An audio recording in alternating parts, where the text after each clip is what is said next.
Good afternoon. I hope you all had the opportunity to pay your respects to the brave men and women who have given their lives for our freedom yesterday on Memorial Day. I want to begin by recapping the incredible historic trip that the President and the First Lady have just concluded, because it truly was an extraordinary week for America and our people. In just 9 days, the President traveled across Europe and the Middle East and interacted with nearly 100 foreign leaders. It was an unprecedented first trip abroad, just 4 months into this administration, and it shows how quickly and decisively the President is acting to strengthen alliances, to form new partnerships, and to rebuild America's standing in the world.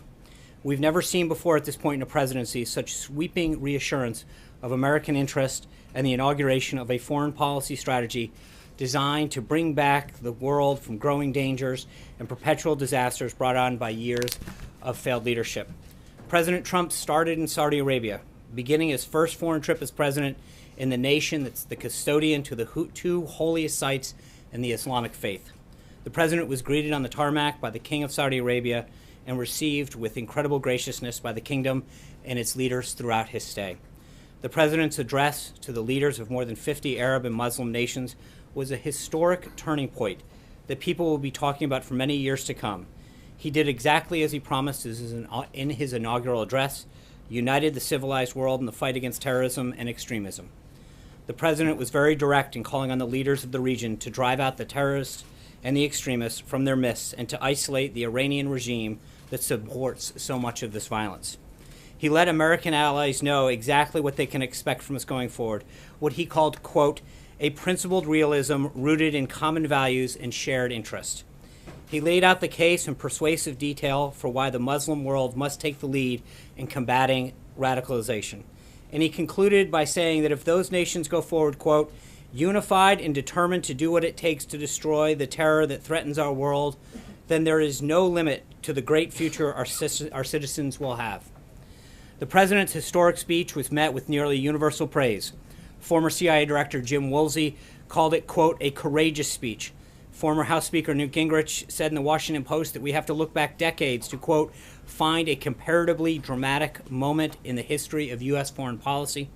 And former Democratic Representative Jane Harman said that she, quote, loved the idea that he's going to the fount of all three major religions. Countless Arab allies also praised the president's leadership on this visit. President al-Sisi of Egypt said that President Trump is, quote, a unique personality that is capable of doing the impossible. The Saudi foreign minister said that, quote, this is the beginning of a turning point in the relationship between the United States and the Arab and Islamic world.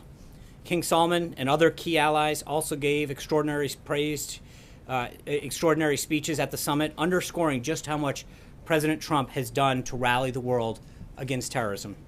We cannot overlook the significance of so many leaders of Muslim countries coming together to recognize the need to fight extremists. This was a historic event in that regard alone. King Salman said he shares the president's determination to, quote, renounce extremism and work on countering terrorism in all its forms and manifestations. King Abdullah of Jordan agreed that, quote, the grave challenges of terrorism and extremism demands coordination and global action at every level.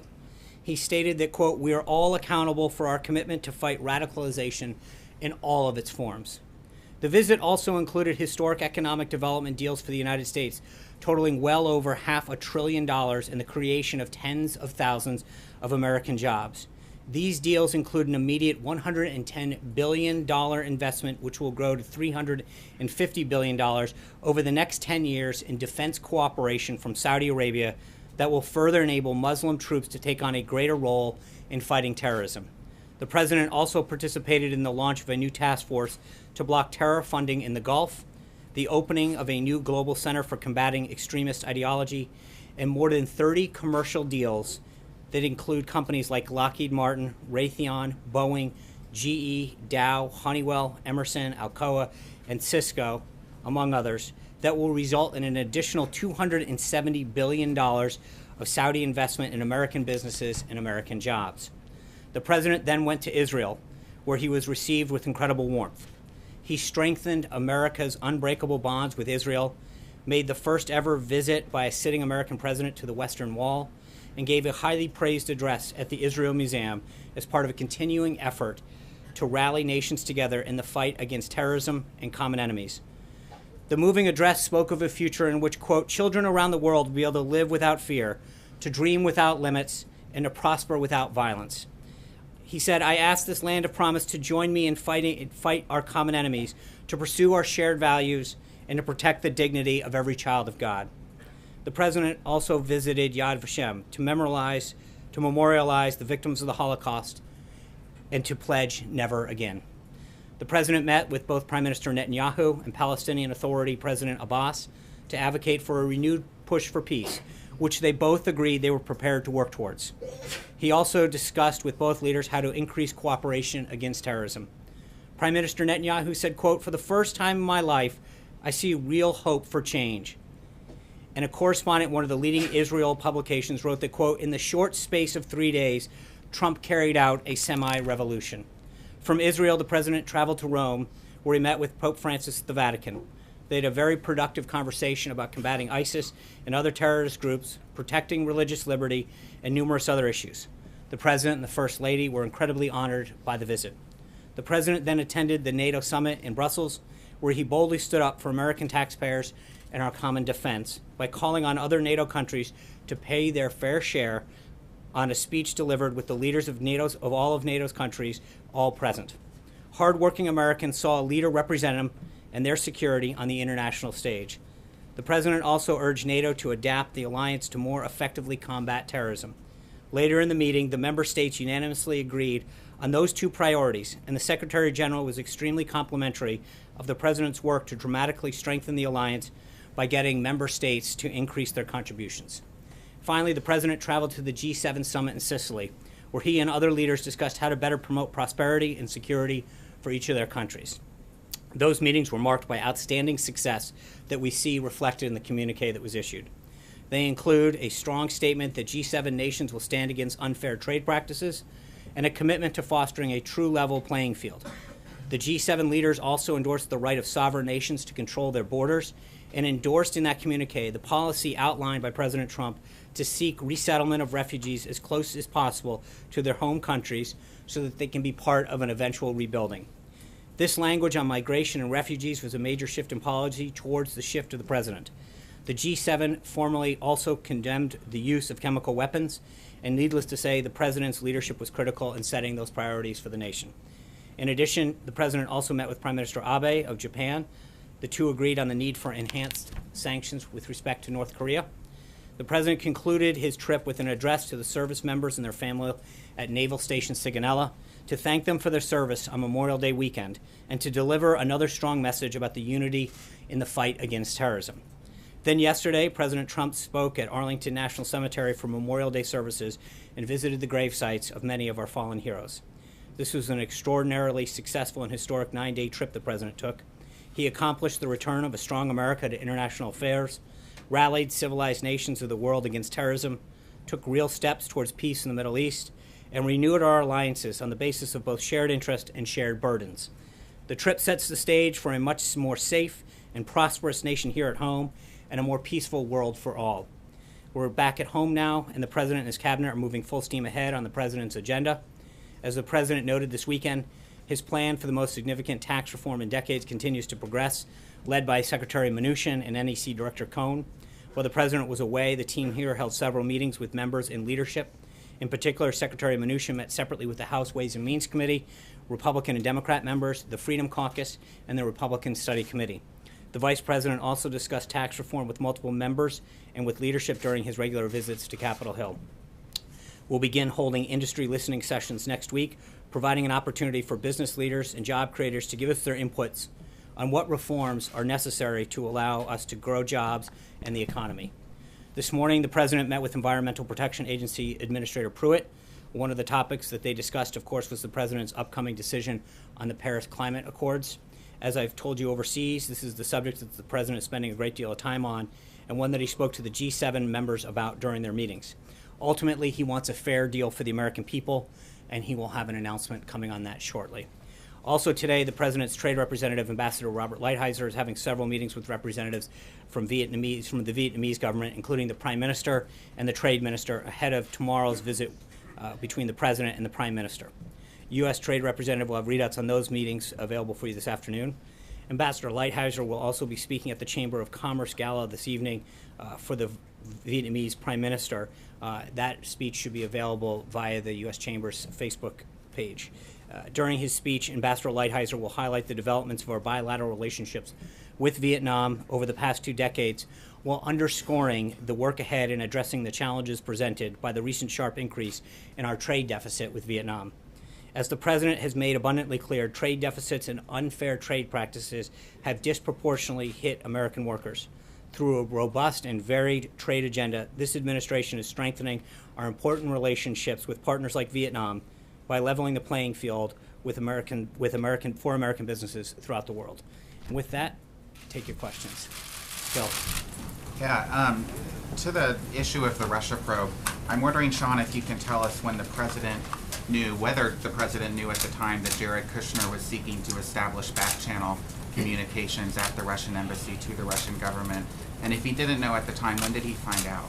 I think that assumes a lot, and I would just say that Mr. Kushner's attorney has said that Mr. Kushner has volunteered to share with Congress what he knows about these meetings, and he will do the same if he's contacted or connected with any other inquiry. Did the President discuss it, though? I'm not going to get into what the President did or did not discuss, but what your question assumes is a lot of facts that are not substantiated by anything but anonymous sources that are so far being leaked out. Does he approve of that action? You're asking if he approves of an action that is not a confirmed action. That being said, I think Secretary Kelly and General McMaster have both discussed that in general terms, back channels are an appropriate part of diplomacy. So does the White House dispute that happened? I'm not going to get into it, but your question presupposes facts that have not been confirmed. Francesca. Thank you, Sean. That the President retweeted this morning an article about that back channel that was based on an anonymous source that said that there was an effort to set up a back channel, that it was the Russians who suggested that, and that it was to talk about Syria. Was the President not confirming that there was an effort and the facts that I just said? I think what I just said speaks for itself. But you said that first of all that the article was based on anonymous sources. Which it is. But the Fox article that the President retweeted was also based on anonymous sources. Why are those sources, or the source rather, that they used more credible than the ones in the Washington Post article? Again, I don't think there's 2 issues at hand. One is the statement that Jared's attorney has provided. Second is whether or not the dossier that is largely the basis of this was largely discredited in the first place. Most of the publications here refused to even publish it in the first place. So again, I'm not going to get into confirming stuff. There's an ongoing investigation. John. Gizzy. Oh, I'm sorry. Thank you, Sean. I have 2 questions. First, the President, for the second time in a month, retweeted his desire for the Senate to reduce the votes to pass anything to 51, which would effectively scuttle the filibuster for legislation as it has been scuttled for nominations. Is this something he discussed with Majority Leader McConnell or any of the Senate leadership before he tweeted it? I think the concerns that he's had with the pace of the Senate has been longstanding. Obviously, the use of the filibuster and the rules of the Senate are ultimately up to Senator McConnell. But I think that the frustration that he's had with the pace of some of the legislation and some of the obstructionist tactics that Democrats have employed, whether it's his cabinet nominees or other pieces of legislation, has been well documented. He wants to scrap the filibuster entirely, is what I think he wants to see action done, John. That's what the President wants.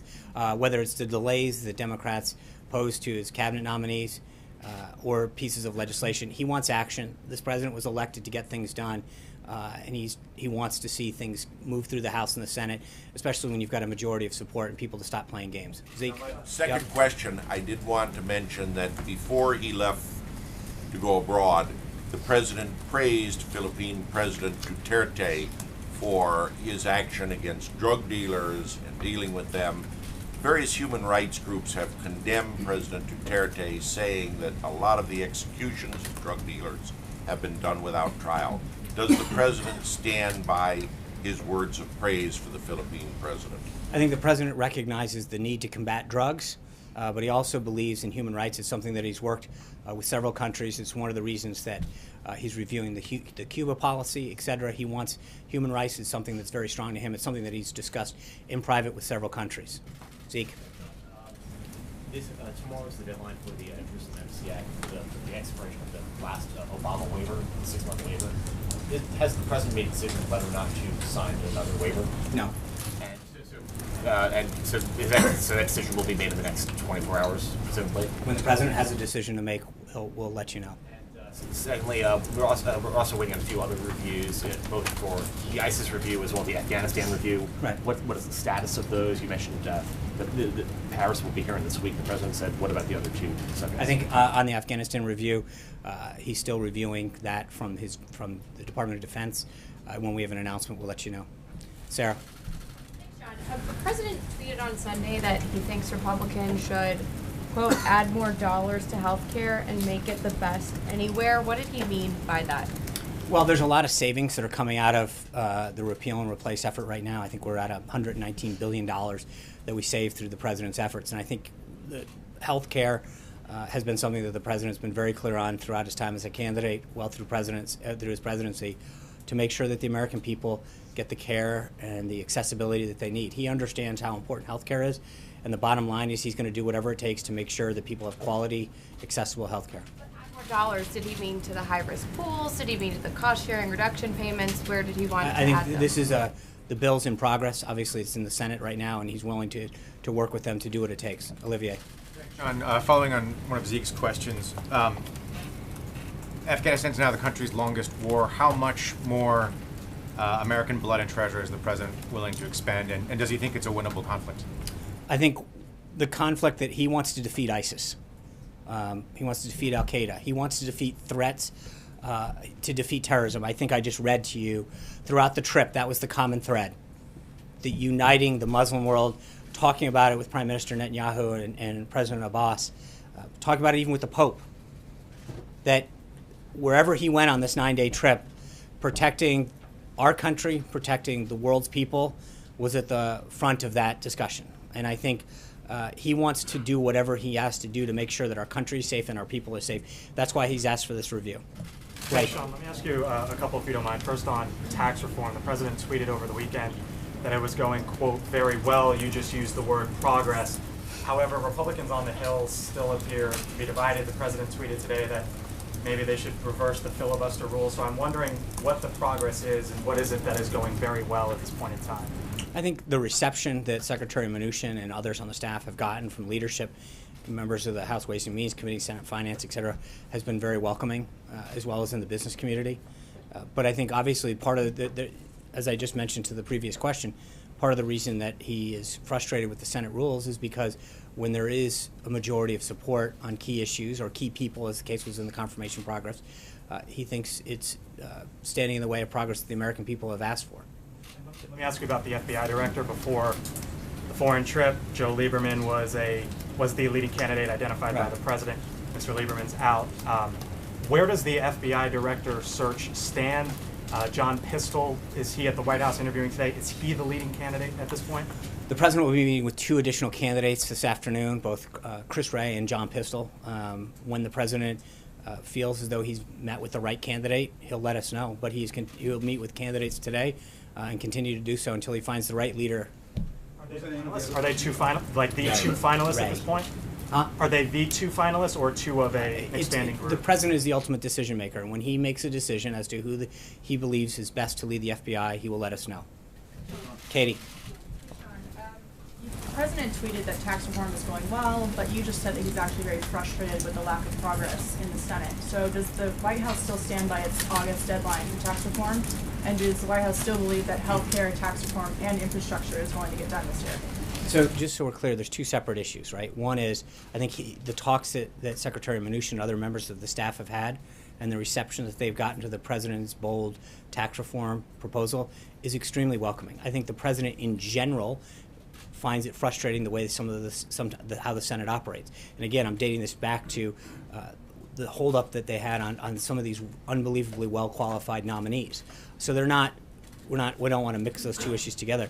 But I think he feels very encouraged by the reception that he's gotten to tax reform. Secretary Mnuchin, who had made the comment about August, had talked about, while that was a goal, that we'll continue to work as hard as we can to get it done. But we've got a pretty bold agenda. He's still pushing hard on health care. Infrastructure is a priority of his. So the president's legislative agenda is in full swing. Yeah. No. Where do you see the state of the U.S.-German relationship right now, and how important is that relationship to the White House and the president and the American public?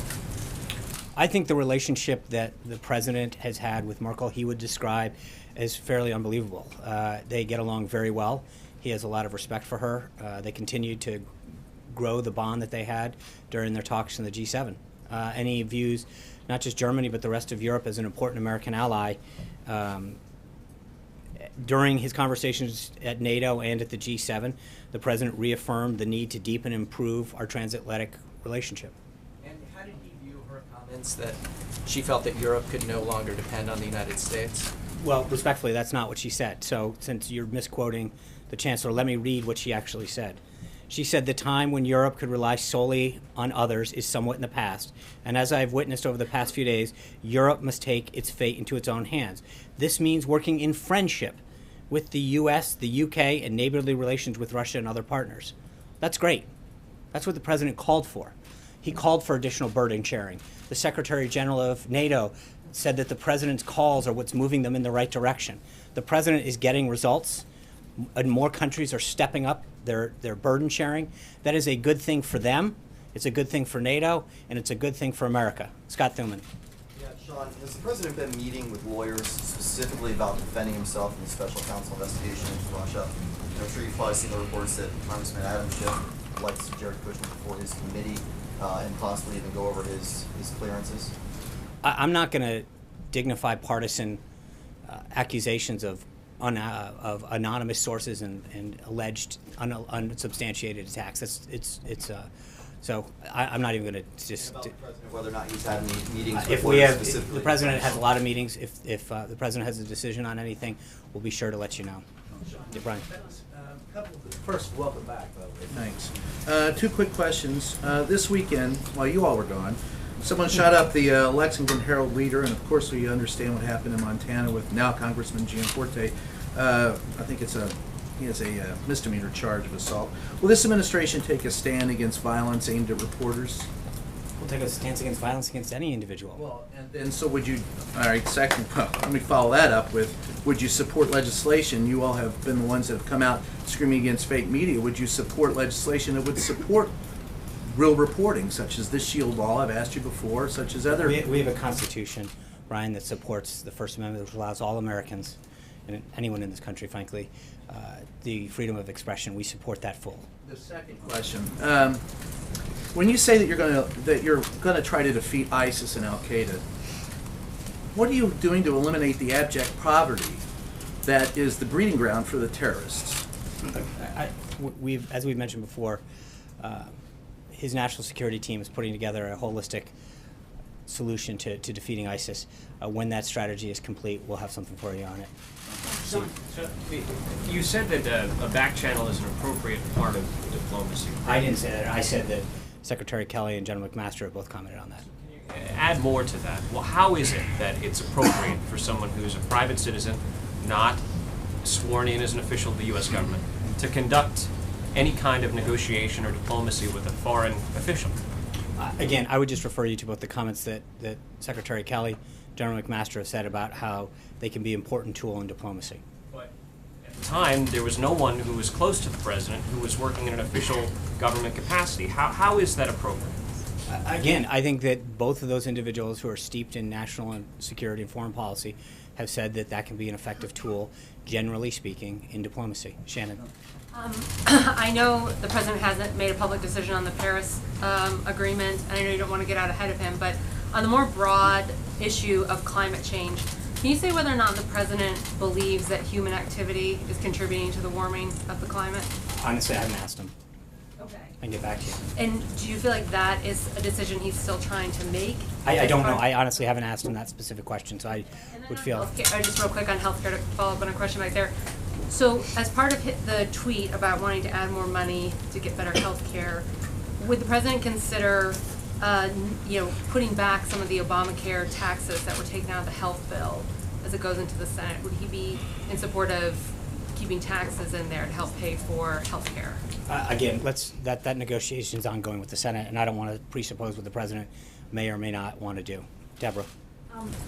Let me finish, please. Thank you, Sean, for calling on me. Angela Merkel's quote, "We Europeans must really take our destiny into our own hands." How did the president react to that? And will this have any effect on what he wants to do, what he decides to do with Paris? No, I think he, like I said a moment ago, the president believes that seeing Europe and other NATO countries increase their burden sharing is a very positive thing for their own countries, for NATO as a whole, and for the United States. To see these individuals heed the call that he has so eloquently put out over the last frankly, well over a year. But when you look at the comments that the Secretary General made, he recognizes that the president's rhetoric has had an extremely positive effect on the strengthening of NATO and other countries stepping up the percent of their own GDP that they're putting towards their common national defense. That benefits everybody. It benefits us, it benefits NATO, and it benefits themselves. And will it affect his decision on Paris? What, I'm sorry? Will it have any effect on his decision I on don't, Paris? obviously, that's, what he ultimately decides is up to him. Sean, does the departure of Michael Buckey signal some kind of broader reorganization in the West Wing? Obviously, we're hearing that former campaign aides like Corey Lewandowski and David Bossie might be returning. There's a war room setting up to deal with election investigations. I don't think so. I think the president is very pleased with his team, and he has a robust agenda, as I've just outlined, that he looks forward to working with Congress to get done to achieve results for the American people. Is the White House considering changing how you communicate the president's message at all? I mean, be it him communicating directly more or different faces at the podium? Well, I don't think that there's anything that we haven't said before about how, we've got the president has a unbelievably qualified cabinet, and we've utilized them a ton in the past. If we can continue to do that on key issues, we're going to do that. Ultimately, the best messenger is the president himself. He's always proven that he is the best messenger, not just for what he wants to articulate, but that the American people resoundingly chose him as their president because he understands the frustrations and concerns and values of the American people, and he is probably the best person to communicate that. Do you think that he is happy with the messaging that's been done thus far? I think he's very pleased with the work of his staff. I think that he is frustrated, like I am and like so many others, to see stories come out that are patently false, to see narratives that are wrong, to see quote-unquote fake news. When you see stories get perpetrated that are absolutely false, that are not based in fact, that is troubling, and he's rightly concerned. Can you give an example of fake news, Sean? Can Yeah, you give us an absolutely, example? Jim. I'll give you an example. Please. Sure. Friday, the president was having a great discussion at the G7, and someone from the BBC and ultimately an incoming reporter from the New York Times retweeted that the president was being rude by disrespecting the Italian prime minister. And when in fact you all in every one of the meetings that we sit in watch the president with that one earpiece that's been used by other presidents. And yet the president did a great job at NATO, building stronger bonds at the G7, increasing America's presence around the world. And that's the kind of thing that the BBC and ultimately the reporter who's now joining the New York Times push out and perpetuate with no apology. What, you're shaking your head, Peter. I mean, it's true. You did it. No, and I'm answering Jim's, but I think. No, you just can't reporters make mistakes. No, but that's not. But that's just fake. That is a fake. That was in the newspaper. None of it was on the front page. Your trip was all over the front page. You're making something out of one tweet instead of the. But again, you vast guys majority defend of your the mistakes like that. With all due respect, I was asked to give an example, and I did it. Prominence than anybody ever. I gave an answer to Jim. The problem is that I think the president, to the question, gets frustrated when he sees fake stories get published, things that aren't based in fact, and a narrative gets pushed. That's just so. That's just, well, with all due respect, I think when you see instances like that get perpetrated over and over again, that is frustrating. I'm not here. I didn't come here with a list of things, but I think that there's well, thank you. I appreciate it. What you get to decide what's big and what's not. I think there's a lot of the stuff that has gotten pushed out based on unnamed, unaccountable sources that is very troubling. And I think when you see the same kind of thing happen over and over again, it is concerning. And I think the president has fought very hard to bring back jobs. You, as I mentioned, you had over $500 billion of investment that's coming in that's going to grow jobs, grow our economy. That should be a big story. The president's results when it came to fighting terrorism was a big thing. The idea that we're standing up a global center to fight extremism in Saudi Arabia that's uniting Muslim countries, that's a big deal. I think reports that there's going to be an overhaul of the communications Wait, how operation did- are fake news. I think, That's where the question is. I know. So now you want to come back to that. What I'm telling you is that the reason that the president is frustrated is because there's a perpetuation of false narratives, a use of unnamed sources over and over again about things that are happening that don't ultimately happen, and I think that is troubling. Thank you guys very much.